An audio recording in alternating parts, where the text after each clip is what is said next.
Hello, and welcome to Public Affairs Public Access on Houston Media Source TV. I'm Gene Preuss with the League of Women Voters for the Houston area.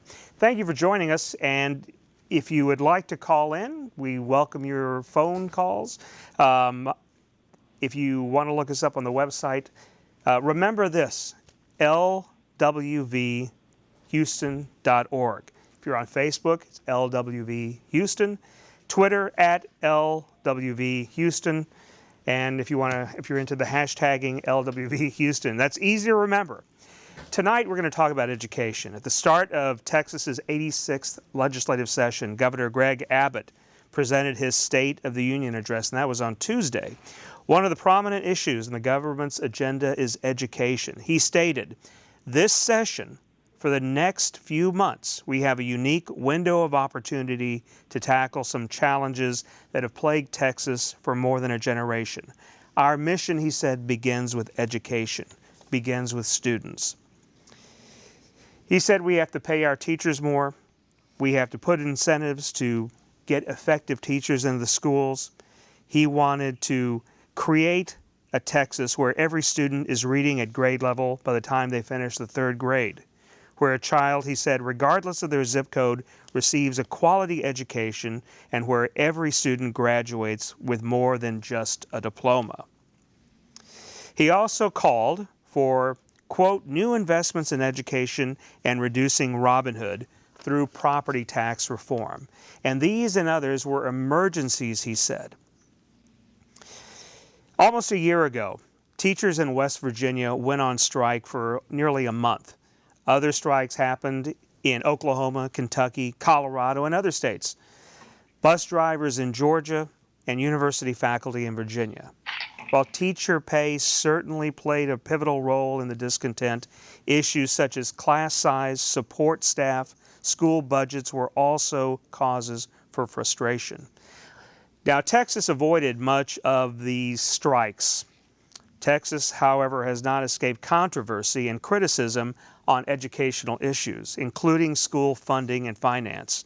Several years ago, the legislature directed the Texas Education Agency, the TEA, to implement testing on how well students are learning. And these tests, the STAR test, the State of Texas Assessment and Academic Readiness, has almost become a four-letter word. It's a lightning rod, many people feel, for everything that's wrong with education. 2 weeks ago, a state representative from Odessa introduced House Bill 736 to get rid of the STAR tests. He stated the state's attempt to ensure academic readiness and hold school districts accountable for student achievement through standardized statewide testing has failed. Texas school funding has been the reason for numerous lawsuits at the federal and state level, including the 1973 Rodriguez case, the 1984 Edgewood decision, and most recently in 2016, Morath versus Texas Taxpayers and Students Fairness Coalition. All of these have challenged the way Texas funds her public schools. The state implemented a Robin Hood plan as a result of the Edgewood decision, but lawmakers still have not come up with a comprehensive school funding reform since Gilmer-Aikens in 1949. As the region's largest school district, Houston ISD is threatened with state control of the district. House Bill 1842 in 2015 stated that after 5 years of poor performance, the Texas Education Agency can step in and replace the district's board and take control of the schools. There are 4 schools in HISD that have not significantly improved, and the state may come in, that's the fear, and take over HISD. And many of you may have seen on TV in mid-December, outgoing treasurer for Harris County, Orlando Sanchez, was doused with water by protesters after calling for TEA oversight of the HISD board. Well, we discussed these and other issues with several guests, and I'd like to welcome 3 really nice people here, and people I've met over the years and come to know and respect, and your input is going to be so important.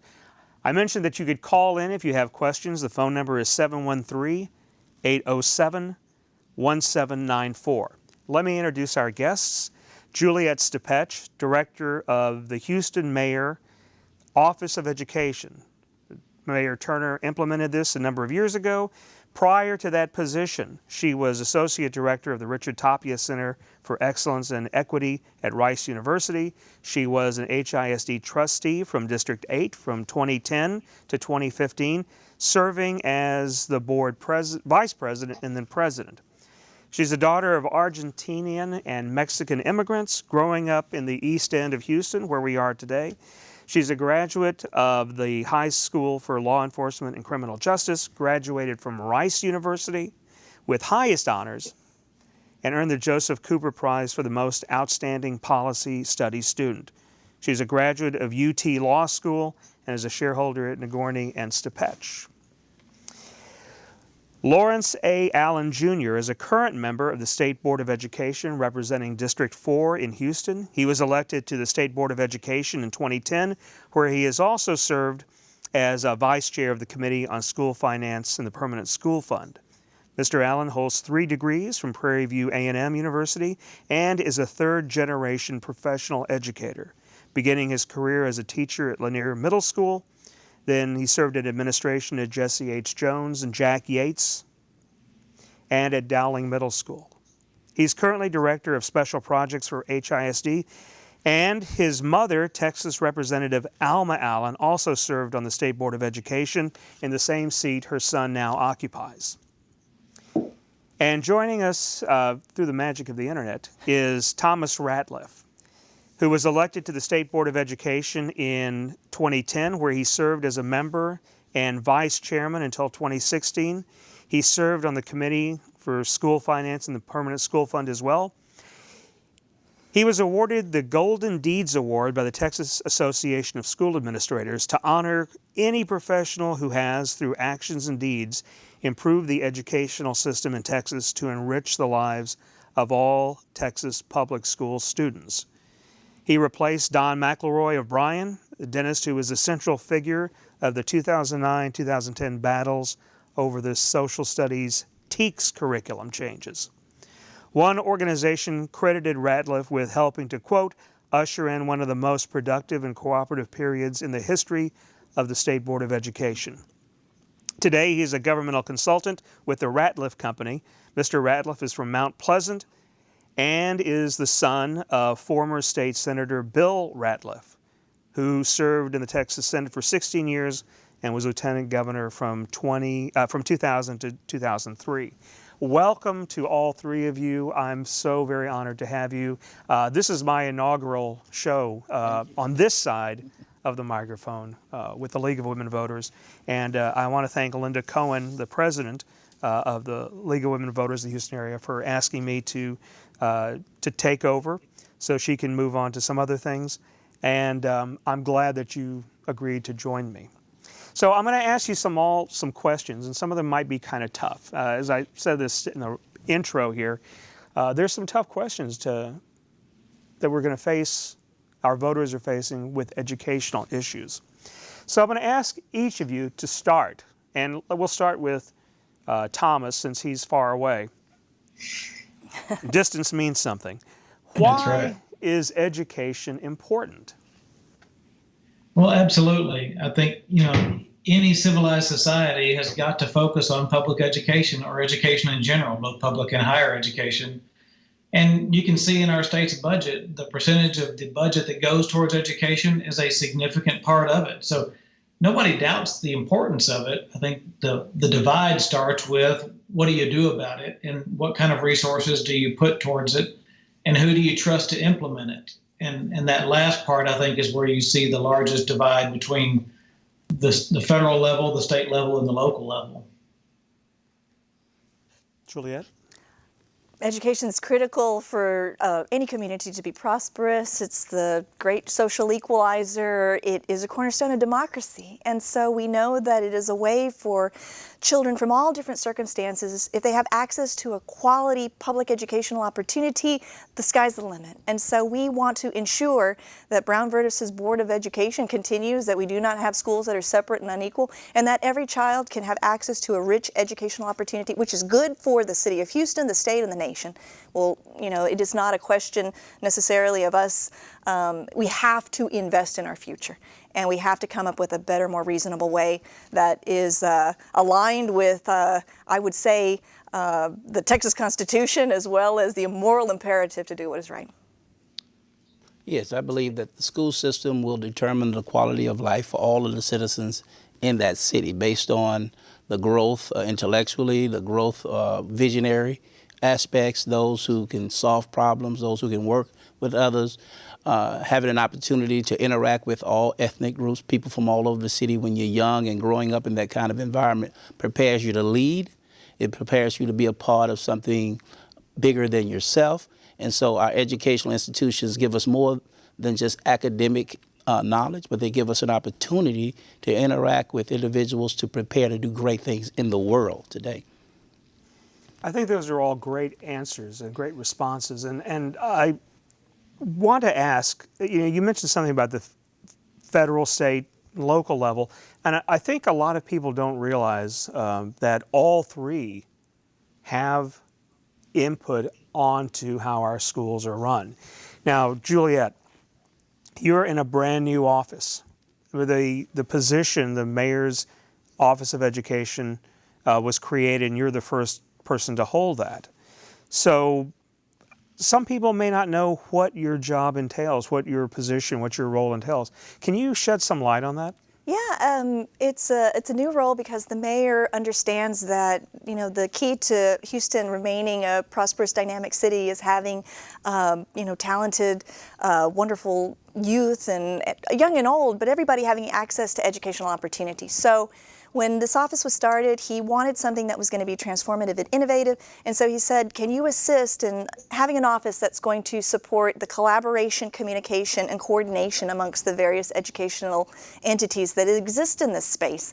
When I first started, I didn't realize there's 17 school districts within the city of Houston. We have many, many institutions of higher learning, the early childhood space, and then within the city of Houston, libraries, parks, municipal courts, many have educational learning opportunities. And yet, we were functioning in silos. And so we started collaborating with all of these various institutions, learning about ways in which we can start partnering, collaborating with the public and private sector, working with the Harris County Department of Education in Region 4. And we realized that the more we were able to sit down, break bread, and get to know one another, we could just better enhance how we could increase access to opportunity to more kids and families and students and youth in the city of Houston. Well, I mean, certainly I think it's a big job. And you say there's 17 districts in Houston, and a friend of mine tells me, he says, he drives in from out by Lake Houston, and he says, there's 39 in the greater metropolitan area. Right.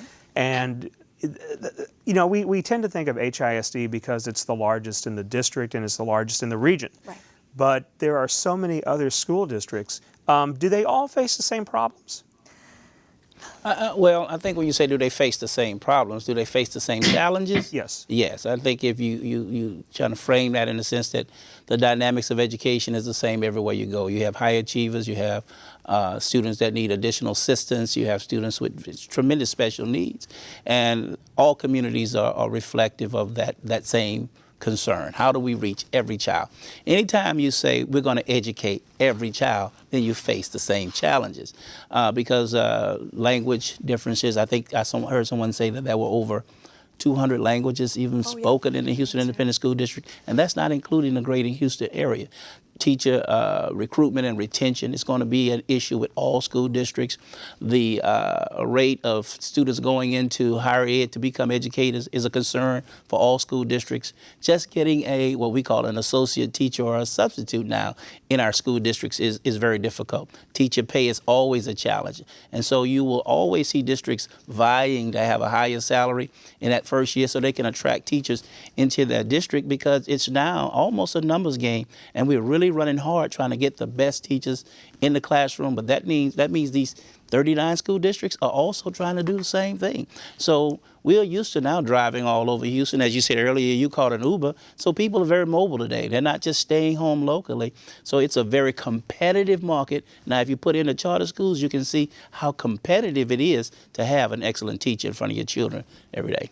Well, let me get back to a statement that you said here. Why are schools having a hard time getting substitutes? I thought that people were just, standing in line to substitute teach. What's the situation they're facing now? I don't know if they're standing in line, but there still has to be a degree of proficiency other than a babysitter in a substitute. So if you get away from just having a warm body, then you begin to try to improve that human capital as well. So your selection process is going to be a little bit more difficult than it was before. And so the sheer numbers, students have more opportunities, people have more opportunities to earn an income other than substituting or preparing. So the numbers are down in terms of being able to come in the classroom and add value. And that's what's very important, that when we have a substitute, that they come to add value and not just take a seat for the day. Right. They're not just babysitters, as you said.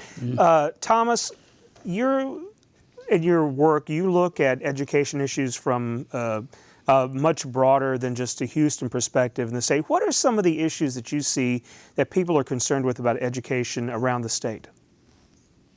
Well, first, let me say I actually went to one of those school districts in the Houston area. I went to 3rd through 8th grade in the Spring Branch ISD before we moved up to Northeast Texas. But the rural areas of Texas face a very different challenge, one that manifested itself in my wife entering the classroom because our high school did not have enough teachers to teach Spanish 1 in 9th grade.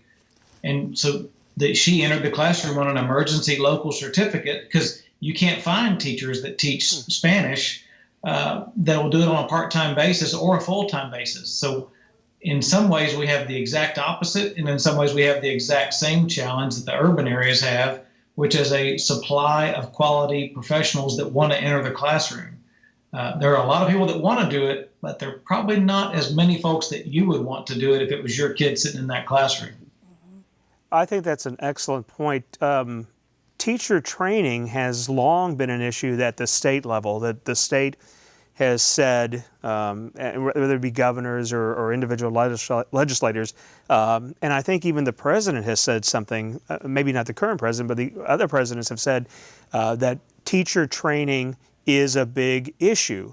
I have a friend who is a former Secretary of Education, Laura Cavazos, and when he was Secretary of Education under George H.W. Bush and Ronald Reagan before him, that was a big issue, is that they wanted to push for more teacher training.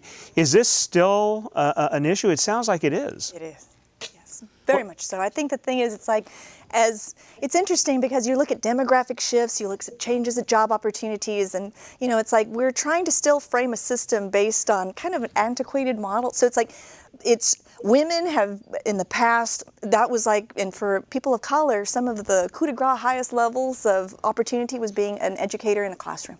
And as opportunities grew, folks started leaving the classroom because they had more choices in careers. I have a dear friend who comes from a long line of teachers, and she was like, I'd rather become an attorney and make more money, which she is doing today. And so that's why folks are saying, in terms of the field becoming more competitive, more professional in terms of opportunities that exist, there are folks that go into teaching because they love it. There are folks that may go into it as an alternative career, and there are folks that are in it probably not for the right reasons. But trying to differentiate between all those different areas is where we exist today. And trying to attract, recruit, and retain really high quality teachers is what is the magic that goes behind having great learning opportunities for children and communities. So how do you attract, how do you compensate, how do you provide the appropriate amount of professional development, how do you recruit from these local colleges and universities? It's a very, it's not just let's get some teachers, it's something that's very complicated that requires a lot of attention, and I don't think that as much attention has been paid to it in terms of teacher pay. When I was in college and as an education major, that was a practicum, if you would, a practice teaching, observations. I think I did a semester of observations in the classroom, and then a semester of what they call practice teaching or student teaching. And so that was the training unit as I was going through my educational block while I was in college. And so that educational block, the practice teaching, prepared me for my first day at school as a teacher under contract. Most of our teachers are coming in now through the ACP program. That means they have no field knowledge of what's about to take place tomorrow morning when the bell rings. And so that's what you mean by training. How do you bridge that gap and understand what classroom management is all about, understanding the organizational aspects, dealing with conceptual parents, highs and lows, irate and excited. And so it's all the nuances of education that you need a training in. Most of our teachers are coming in with a pedagogy and a comprehensive knowledge of subject matter, but the dynamics of the classroom is very challenging in terms, again, in bridging the populations that are now, how do I say, you have special education students, you have students with learning gaps and students with language gaps, all in one room. And here it is, your first day of school, you've never been in a classroom before. That is very, very challenging. And then so you're flying, you're learning to fly the plane while it's flying. Yeah. And that's different for us now. So training is the most important aspect of the retention piece. Because if you don't get the training in, the person's going to abort the process for frustration, for not being prepared to meet these dynamics. I think history has shown us there are a lot of ideas that look great on paper. It's when you throw them into reality is when the rubber meets the road. And that's where a lot of teachers, and I think teaching is a calling more than a career as much as anything. Yeah. But it takes a special person that can be able to do it. And it takes much more than subject matter expertise. It takes, as Lawrence said, it's classroom management. It's bridging the gap between the kid that's starting off 2 grades behind all the way to the GT kid that's the future valedictorian. And there is not an easy path forward for that. Laying on top of those challenges, when you pick up the newspaper every other day, when you see elected officials talking about how horrible of a job you're doing, at some point you just feel like enough is enough. We all need some positive validation from time to time, regardless of who you are, what career you choose. And the mentality of the beatings will continue until the morale improves doesn't work. Yeah. So let me bring up an old joke that I heard growing up, right? All right. That those who can't do. Now, I'm an educator too. But this old statement, those who can't do, teach. I mean, I heard that so many times. And I always wanted to be, from the time I was a little kid, I wanted to be in the classroom. And I think it's because I always liked the smell of those Spirit Masters whenever that really attracted me. And so I teach now, and I still hear this from people, but Thomas made this statement, is that we hear a lot of people saying bad things about schools, about education. And I mentioned earlier, the STAR tests are a lightning rod, or the Common Core before that. Why do we have such a negative view of education? And the bigger question is, how does this affect us whenever we go to vote about educational issues? Well, one of the biggest issues for education is the bond elections. Now, how many times have you seen the community turn down a bond election? That's almost unheard of. Maybe one time in Houston in the last 20 years. So it means that everybody in our voting population believes that students should have what they need to succeed. So when it's a critical issue of spending money, when it's a critical issue about the outcomes of schools, everybody is concerned. Every parent is concerned and is willing to do something to make it better. But the reality of it is that most people had a bad experience while they were in school. We know there's conceptual bullying. There are memories about school when we were growing up that we were not too fond of. And so we leave our schools with sometimes not the most pleasant thoughts. And then there are those who just love every day. I mean, I found as a principal, there were days I was there on Sunday. If the door came open, students started walking through the door. And so what you will find is that most people truly enjoy the field of education. They truly enjoy it. But it is a field that you get better in every year. And so there is a time period, there is a growth period that one must go through in order to become what we call a master educator. Not just a person who's learning to teach, but one who has become very proficient in managing a classroom and moving students from one level to the next, which we say is one grade level of growth each year. That's when it's really exciting, when you can see students truly learn, grow, and go forth and do greater things. Yeah, I mean, I guess I was cut from the cloth where I always loved teaching and teachers in schools. And so, you know, it was interesting, like before Hurricane Harvey, they were doing some poll work for some of the bond elections, and they said they were coming in with some negative results. But then after Hurricane Harvey, when everyone realized that that little schoolhouse served not just to educate, but also a shelter during the storm, the poll ratings afterwards were wonderful. They passed, right? So, and people often say it's like they may complain about things generally, but when it comes to the schoolhouse or their schoolhouse, they're very positive. So I think the thing is, it's like some of the rhetoric in terms of using teachers as punching posts and just really, it's just been misdirected and wrong. And I think that in order for us to be able to compete, other countries greatly value and prize educators. They have great education programs, training programs, and compensation, and we really have to move in that direction.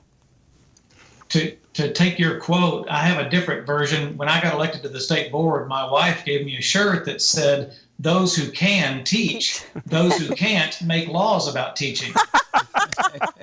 Hence the reason why everybody has so that frames my world. But I think teaching is not unique in this, and I use this in all sincerity. In the New Testament, when Jesus healed 10 lepers, one came back to say thank you. The message is a happy customer is a quiet customer.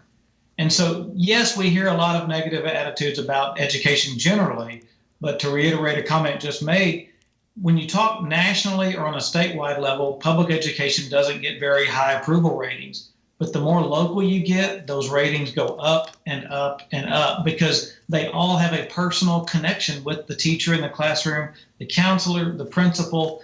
And it's harder to objectify those people because you have a personal connection. Not everywhere, but it really is unfortunate because the national and kind of more global objectification of teachers seems to rule the day. But to Lawrence's point, when you look at bond elections, people are willing to invest in their local schools because they believe in them. I just want to remind our viewers, if you'd like to join in the conversation, our phone number is 713-807-1794. I'm with Thomas Ratliff, Juliet Stepech, and Lawrence A. Allen, and we're talking about education here on Public Affairs, Public Access for the League of Women Voters. I'm going to ask Thomas and Lawrence, I asked Juliet a question about what does the mayor's office do.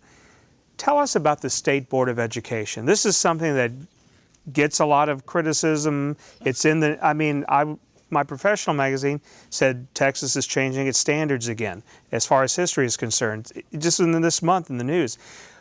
What does the State Board of Education do?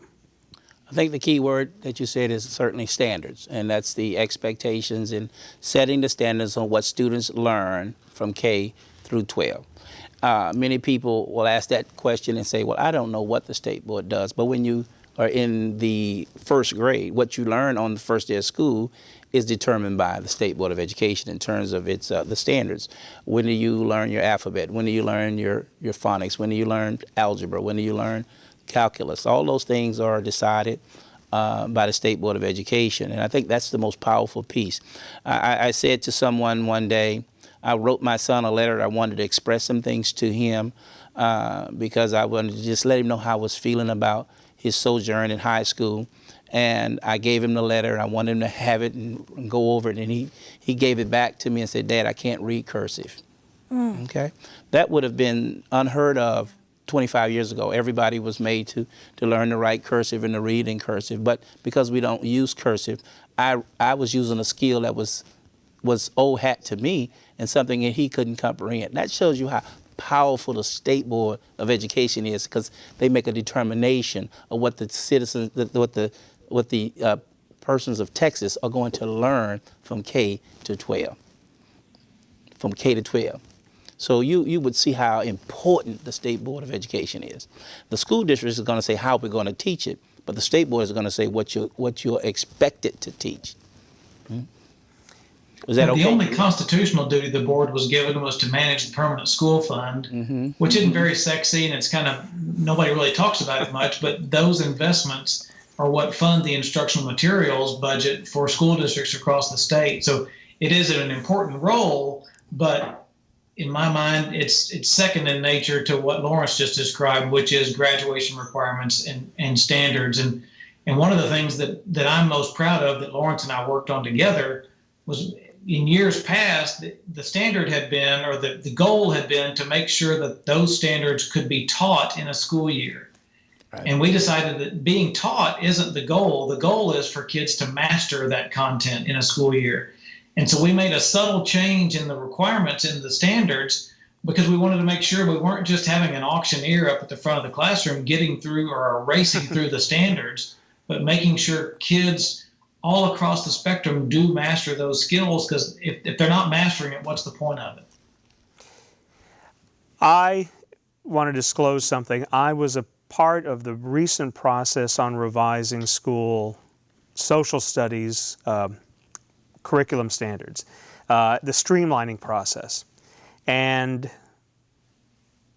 watching that from an insider's point of view and watching the commotion that it generated and all the long lists of people making comments to the board on those recommendations that we put forward, my other committee members and I put forward, I've got to say that is a tough job. I think you have a very tough job doing those hearings. Well, let me say this. You have your guest, Mr. Ratliff, to thank for that. He is the gentleman that actually got the energy going around streamlining the standards, because we were constantly asking the question, as Thomas said, how many standards should that be for a course? Sometimes we had as many as 185 expectations for a semester. That means you can spend one day teaching something and then move on, or 1 hour, 1.2 hours teaching something. And so to streamline the standards, and what we've asked you to do is to try to think about what was the most important things that needed to be learned by our students. And that's still a challenge. You remember now, if you took a Texas history book 20 years ago, it still would have had 300 pages in it. Mm-hmm. Okay? So you're talking about taking some of that out and adding something else in. It's always going to be more history in a given time period than you can put in a course. So what do we really need students to know and learn? That's going to always be challenging, especially in social studies and science, health. Those are going to be, there are different thoughts about things throughout the state of Texas. Look at the size of the state. And so I think it's healthy, though, that we have a vehicle where we can bring all that information, all that passion to the table and make decisions about Texas and not necessarily just our own little city or town. Mm-hmm. You made a statement earlier, Juliet, that I think kind of circles back around to something that Lawrence said. People kind of see what happens at the school and the school curriculum as being, well, we've got to get everything in, right? We've got to teach those students everything, and high school, grade school isn't the end of the educational process. It's only the beginning, because there's a lot of lifelong learning that goes on. Yeah. Our people who study this say that by 2030 we're going to need more post-secondary education in order to fill jobs and to meet the technical requirements that a lot of the new jobs are going to have. And so education is important. The State Board of Education has a long-term plan that addresses some of these issues. Can you speak a little bit about that? Well, again, when you talk about the long-range plan, always think about a vision. And it's in hope for tomorrow. And so that long-range plan talks about the preparation of students being able to fulfill these job opportunities that will come their way. But the language changed. A few years ago, it was all students are going to what? College, and now students are going to college or being career ready.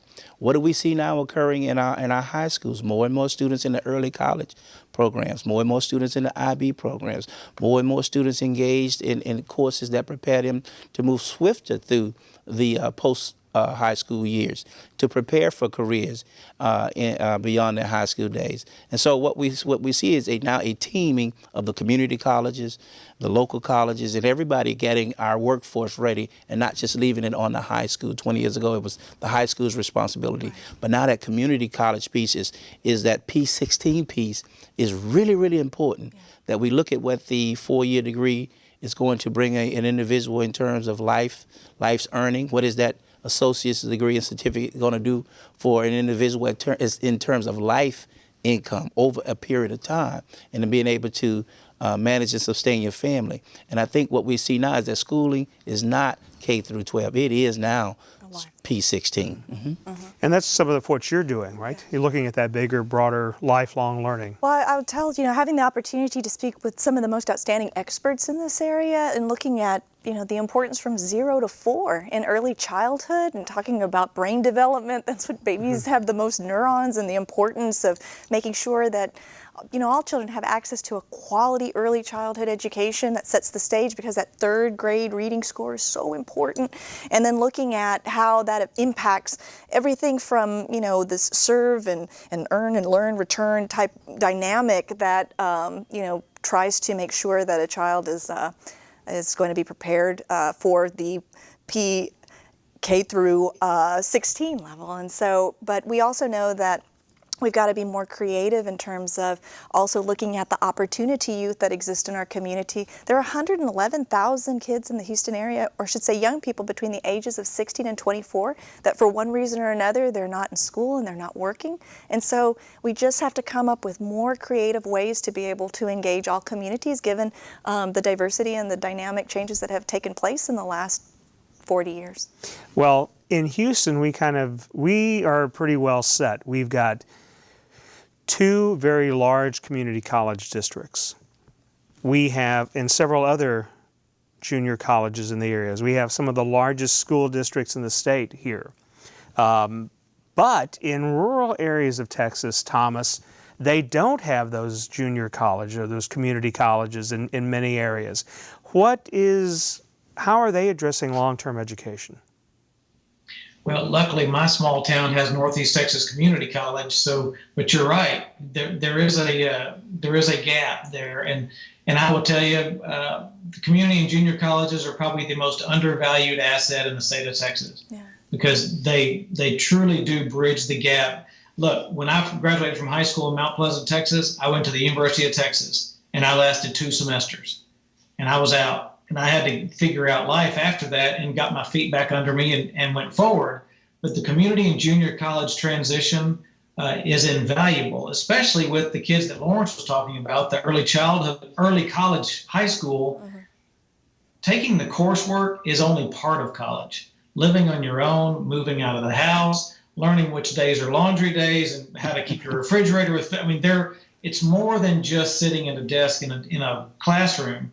And so, community and junior colleges, online learning is certainly an asset. But rural areas do face a unique challenge in that. But it's not insurmountable, but it is certainly a different landscape than being able to drive 5 or 10 miles to the closest junior college, like in Houston. If you'd like to ask a question, you can call us at 713-807-1794. And I believe we have someone on the phone right now, and so we'll take that question. Hi, I have a question about the role of schools in cultivating good citizenship. Should there be special courses in civics that all students have to take in order to achieve graduation? And should there be voter registration in the high schools? Well, I think at the state level, that conversation has taken place, that civics is now a standalone thought process of what students should be learning. But civics should be an everyday activity in the environment of any school, whether you're teaching patriotism, whether you're teaching voting, whether you're teaching appropriate involvement in the community should be something that you learn by interacting with the high school or middle school environment within itself. Now, do you have to sit down sometimes and do it based on a lesson? The answer is yes. Well, we would even stop and teach children how to manage their own checkbooks and things of that nature. So the answer is yes. Civics has to be now a learned activity, but yet modeled in the school environment every day. And in terms of In voter addition to registration, that, the high school principals are That's what's supposed right. to serve as voter registrars, and Yeah. when a student turns 18, the principal is supposed to present the information to register to vote. Now, you can't force them to vote, Right. but it is a multi-stage process between registering to vote and, as Lawrence said, the lessons about civics education certainly being interwoven all across all grade levels. I think it's a rich opportunity, as Tom just said. It's like, having the opportunity to make sure that young people register to vote, they understand the importance, and engaging different community organizations and nonprofits that can also come in, like the League of Women Voters or Mi Familia Vota, or other community organizations that can empower young people with understanding their role in government today. Did we answer your question? Indeed, thank you. Thank you for calling. Again, if you'd like to call, it's 713-807-1794. Is there another phone call I believe we have? No, sorry. Okay, all right. That was kind of a strange syntactical statement there. Yoda or something like that. Oh, you're very wise. I'm going to ask to play a short video. It's about a 2-minute video that HISD put together a couple of years ago, talking about one of the big issues that it's facing, and it still is facing. So if we can play the video on Robinhood and then comment on it right afterwards. Houston's economy is strong and diverse. But to maintain that foundation, Houston needs students with the education and tools to compete in today's global economy. Unfortunately, our students face a major obstacle: an outdated school finance system that is forcing HISD to slash budgets for the coming school year, impacting class sizes, tutoring, and educational programs across our city.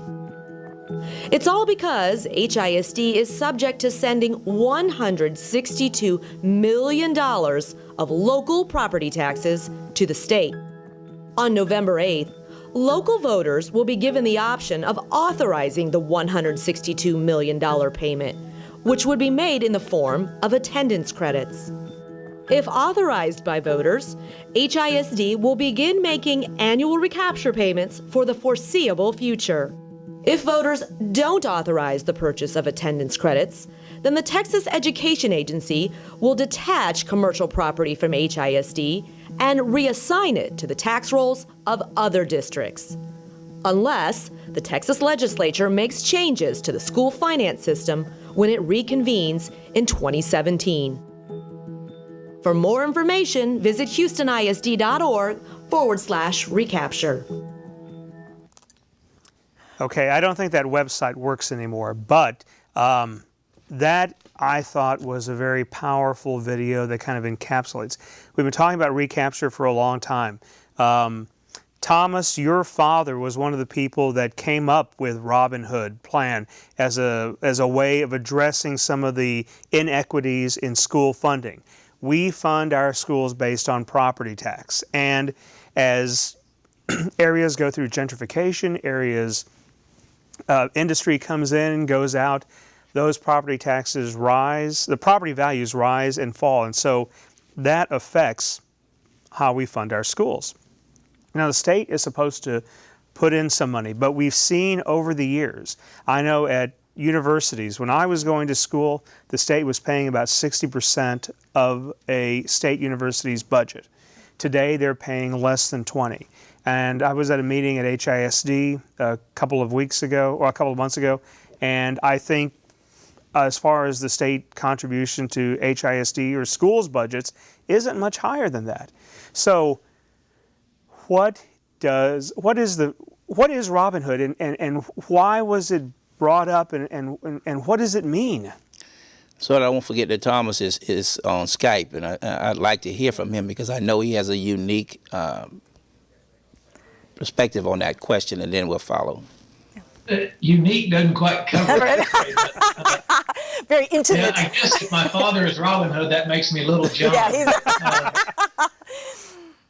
So the nutshell is the reason why we went to court in '93 was different school districts have different property values, and the Highland Parks of the world, or the places that have a big electrical plant, can generate a lot more property tax at a lot smaller property tax rate than rural areas or areas that only have rooftops. And so the plaintiff sued, and the state said, you're right, we've got to ensure that every child has similar access to property values or revenues per student.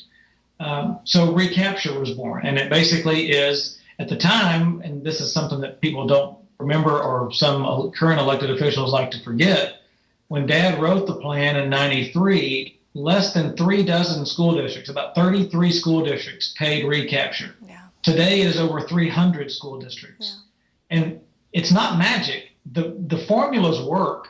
What changed is the amount of state funding going into the formulas. And what has happened over the years is, as you mentioned in your introduction, in higher ed, in public ed, and in other areas of the budget, the state legislature, to be able to go home and be heroes by cutting taxes, have shifted that burden to local taxing jurisdictions, cities, counties, school districts.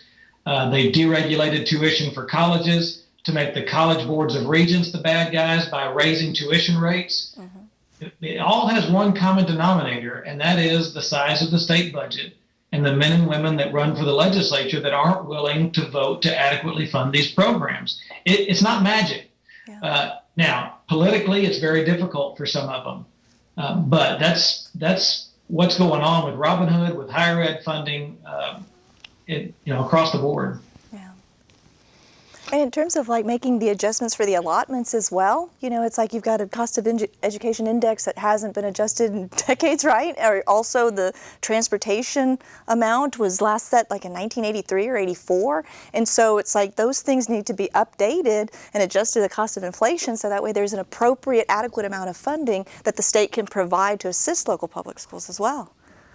And I think you opened up with some statements by the governor, and also maybe a couple of weeks ago, the lieutenant governor, that talked about the urgency and this opportunity we have during this legislative session. But I'm one who truly believes that I have to deal with the cards that I'm given. And so people ask me all the time about Robin Hood, and I say to them that the responsibility of educating the children is a state's responsibility. And as long as we have children in every part of the state, we need a system that will assure that every child in the state could receive a proper education. And it's always going to require some sharing of resources from one area to another, whether you call it Robin Hood or not, or whether the numbers change or not. You want to make sure that if you decide to move today from Houston and you're next door to Thomas and it's a different area, that your child is receiving a quality education on the same level of education that they were receiving in Houston. And that means there's going to be some sharing of resources. And so, again, is it right? Is it wrong? That's not the question. Does the monies flow over the ones that we actually have now? Are they flowing in a system of equity for all the children, not the adults, in the state of Texas? Yeah. So let me quote from the governor. Where every child, we need a state where every child, regardless of their zip code, receives a quality education. That, and this is what you just said, right? Is that, and you, both of you have said this, and Thomas has said it too, is that you want to be able to think that a student here in Houston is going to get the same education, standard of education, if they move to Conroe, or if they move to New Braunfels, where I'm from, or Floydada in West Texas. However, I'm going to paraphrase a quote from another governor who said that education shouldn't be based on what he called the accident of birth, where you were born. And that governor who said that was Wilbert Lee Pappy O'Daniels in the 1930s. So this has been an issue that we have been facing for a long time Why is it so impossible to solve? Why are we still arguing about this now, 70, 80 years later? One of the things that we've not been able to wrap our minds around is that does more money mean better outcomes for students? Okay, it can mean better preparation, it could mean better instruction, it can mean a number of things. But when you simply look at the dollar factor and expect the dollar to automatically equal outcomes, then you're missing it. Because that dollar factor has to go in a lot of different directions in order to prepare individuals to be successful in the classroom and for students to demonstrate that expectation coming out of the classroom. And so what we have is a large number of students coming into the system, a lot of people moving into Texas, more than we probably care to announce at this time. And so our school system is a moving target. The expectations and the ability to deal with our student population, it's a moving target. And so we have to put new money in the system. We do have to do that in the state. We have to catch up and understand that we are attractive to the world. Texas is attractive to the world. So many people are coming into Texas, and it's creating new challenges for Texas. And so we are happy, we're excited to be at the table now when things are being discussed about funding our schools, giving our teachers pay raises, and over the next few years to raise those salaries to where teachers could actually earn a six-figure salary. All that conversation tells us that we're preparing for 20 years out. And so it's about preparation, expectation, and getting ready to do something new. Because everything we talked about tonight is the vision of 2030, what we want things to look like, feel like, and be like in 2030. In the last few minutes that we have remaining, we've got about 5 more minutes left. I'm going to ask you the same question. As a voter yourself, as a parent, as people involved in schools, I think we've touched on today that there's a lot of moving parts to education, and it affects us on a broad variety. What is the one thing you want other voters to know about education? I want them to know about the local schools and just be more involved. I would love for people to go and read to children, to be able to experience what is going on in the school that they might have graduated from 40 years ago, and understand how the demographic changes has created a whole new set of challenges that require us to rethink how we fund and support our local public schools. Thomas? There are no easy answers. You cannot possibly grade a classroom, a campus, or a district with a single letter. And anybody that tells you that you can is lying to you. There are 5 million kids in this state, and each one has their own unique path from K through 12. And the only way you're going to get them all there costs money. 80% of the public education budget is manpower or woman power.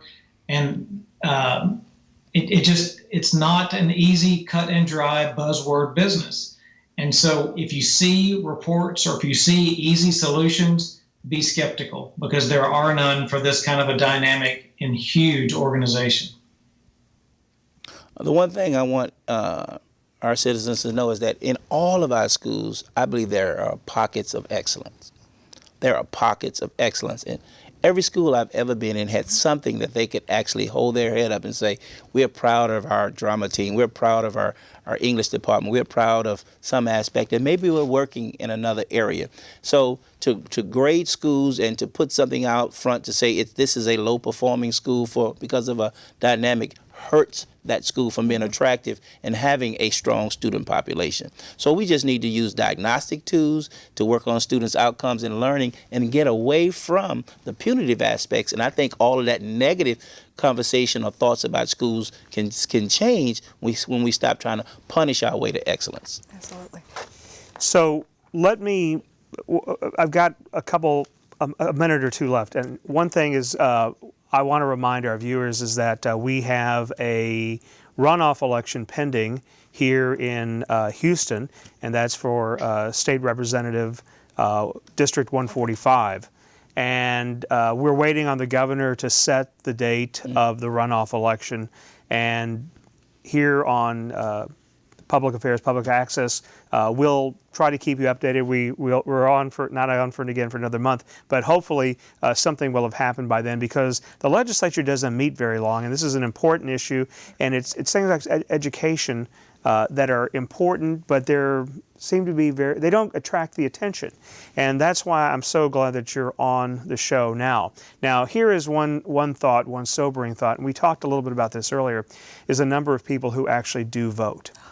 So I think there's only 5% of the people that went to the polls in District 145 on the special election a couple of weeks ago. 5% of the registered voters. And so you have a very small number of people making the decisions for several years for everybody else. What can we do to get more people to vote in 5 words? 5 words. Come back to me. That's 4 words. Don't let me. Thomas, what do you think? If you can buy and 5 sell words. stocks and manage your checking account on an iPhone, there are more people that want to steal money than steal votes. There's no reason in the world we can't vote remotely and make it where hardworking men and women can't vote from the privacy of their home or their office and not have to take a day off work to go vote. It's 2019. I don't know. I've got 5 words. I finally have 5 words. Okay. Your life depends on it. That's really Your life depends on it. powerful. Wow. That is really powerful. I mean, I think that's the issue, and it is. You know, I was talking to students in class today, and I always tell them go out and vote, and I say, you know, at the big elections, at most 1 in 5 people vote. The local elections are what matter most. They're the ones that are most immediately impactful in your life. So I want to thank my guests, Thomas Ratliff, Lawrence Allen, Juliet Stepetch. I think this was a great discussion, and you know, thank you so much for being on the show. I'm Gene Preuss for the League of Women Voters and our Public Affairs, Public Access on Houston Media Source TV, and I encourage you to send us information about things you want to hear about. You can contact us through the website at lwvhouston.org.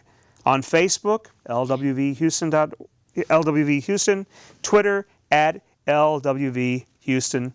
So please contact us. Let us know what issues you want to hear in the future. Thank you for joining us.